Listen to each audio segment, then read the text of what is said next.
الحمد لله الذي أرسل رسوله بالهدى ودين الحق ليظهره على الدين كله وكفى بالله شهيدا. أشهد أن لا إله إلا الله وحده لا شريك له، وأشهد أن سيدنا محمدا عبده ورسوله الداعي بفعله وقوله إلى الرشاد. اللهم صل على سيدنا محمد وعلى آله وأصحابه أجمعين، أما بعد. فيا عباد الله، اتقوا الله حق تقاته ولا تموتون إلا وأنتم مسلمون. Hadirin sidang Jumat yang dirahmati oleh Allah Subhanahu wa Ta'ala, marilah kita panjatkan segala puji syukur kita kehadirat Allah Subhanahu wa Ta'ala dengan segala nikmat yang telah diberikan kepada kita, nikmat iman, nikmat Islam, dan nikmat kesehatan. Dengan itu kita bisa meneruskan ibadah kita pada hari Jumat ini. Dan marilah kita meningkatkan keimanan kita dan ketakwaan kita, karena dengan iman dan takwa itulah yang akan menyelamatkan kehidupan kita di dunia dan di akhirat kelak. Karena hidup di dunia ini penuh dengan cobaan, penuh dengan dugaan dari Allah Subhanahu wa Ta'ala. Alladzi khalaqal mauta wal hayata liyabluwakum ayyukum ahsanu amala. Sesungguhnya Allah Subhanahu wa Ta'ala yang menciptakan kematian dan kehidupan ini untuk menguji kita, siapa di antara kita yang berbuat baik yang terbaik untuk melakukan amal-amal soleh. Apa cobaan dari Allah Subhanahu wa Ta'ala, ujian yang diberikan kita dalam kehidupan ini? Dalam surah Al-Anbiya ayat 35 Allah Subhanahu wa Ta'ala berfirman, "Wa nabluukum bisyarri wal khairi fitnah wa ilaina turja'un." Allah Subhanahu wa Ta'ala berfirman, kami akan menguji kamu sekalian bisyarri dengan sebuah keburukan, wal khairi dengan kebaikan, fitnah wa ilaina turja'un. Apakah engkau menjadi orang yang sabar atau tidak? Dan seluruh perkara akan dikembalikan ke kami, kata Allah Subhanahu wa Ta'ala. Sering sekali kita mempersepsikan musibah, cobaan, ujian dari Allah Subhanahu wa Ta'ala hanya yang berbentuk bisyarri saja, dalam bentuk keburukan saja. Kita mengatakan ketika kita sakit, kita sedang diuji oleh Allah Subhanahu wa Ta'ala. Kita jarang berkata ketika kita sehat kita mendapat ujian dari Allah Subhanahu wa Ta'ala. Ketika kita dalam keadaan kefakiran, kekurangan harta, kita meyakini bahwa kita sedang diuji oleh Allah Subhanahu wa Ta'ala. Tapi tidak pernah kita ketika kita dalam keadaan kaya, dalam keadaan rezeki yang banyak yang diberikan oleh Allah Subhanahu wa Ta'ala, kita mengatakan kita sedang diuji oleh Allah Subhanahu wa Ta'ala. Padahal dari ayat Al-Anbiya ayat 35 itu Allah Subhanahu wa Ta'ala berfirman, kami akan uji kamu sekalian dengan keburukan, dengan sakit, dengan sehat, sama-sama itu adalah ujian dari Allah Subhanahu wa Ta'ala. Kefakiran adalah ujian dari Allah Subhanahu wa Ta'ala. Kekayaan juga adalah ujian dari Allah Subhanahu wa Ta'ala. Musibah adalah ujian dari Allah Subhanahu wa Ta'ala. Keselamatan juga adalah ujian dari Allah Subhanahu wa Ta'ala. Dicaci maki oleh manusia, dihina oleh manusia adalah ujian dari Allah Subhanahu wa Ta'ala. Begitu juga dipuji oleh manusia adalah ujian dari Allah Subhanahu wa Ta'ala. Bagaimana kita mensikapi ujian, cobaan dari Allah Subhanahu wa Ta'ala, baik dalam bentuk syarr, keburukan ataupun kebaikan, yaitu konsepnya ada dua. Ketika kita diuji oleh Allah Subhanahu wa Ta'ala dalam bentuk bisyarri, dalam bentuk keburukan, maka kita tanamkan kesabaran dalam diri kita.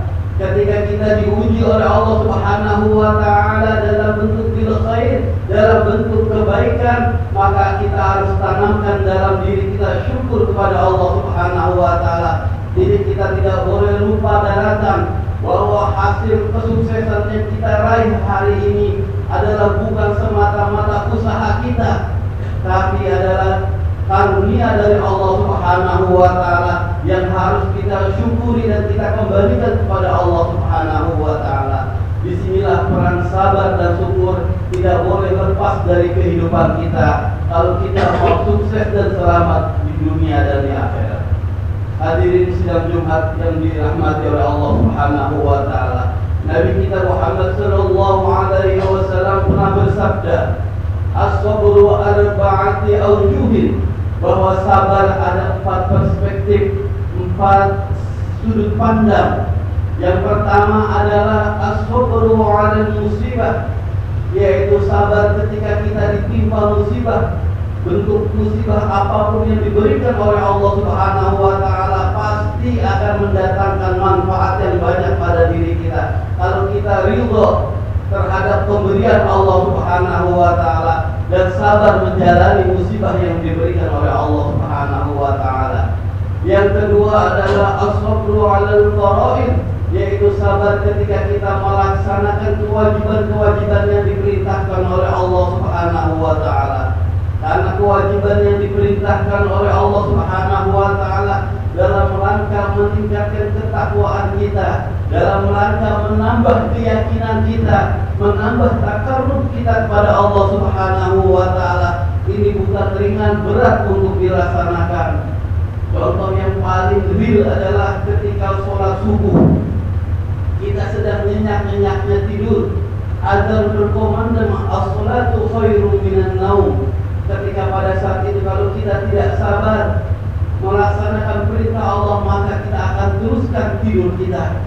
Tapi kalau kita bersabar, maka kita sing-singkan selimut kita bergegas mengambil air wudhu dan melaksanakan kewajiban kita sholat subuh berjamaah.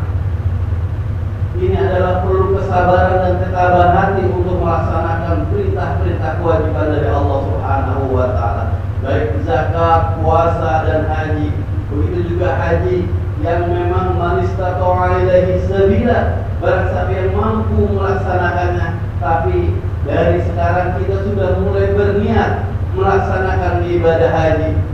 Niat itu harus dibarengi dengan pekerjaan, yaitu apa? Dari sekarang kita walaupun sedikit kita sudah mulai nabung untuk niat kita mau berangkat untuk haji.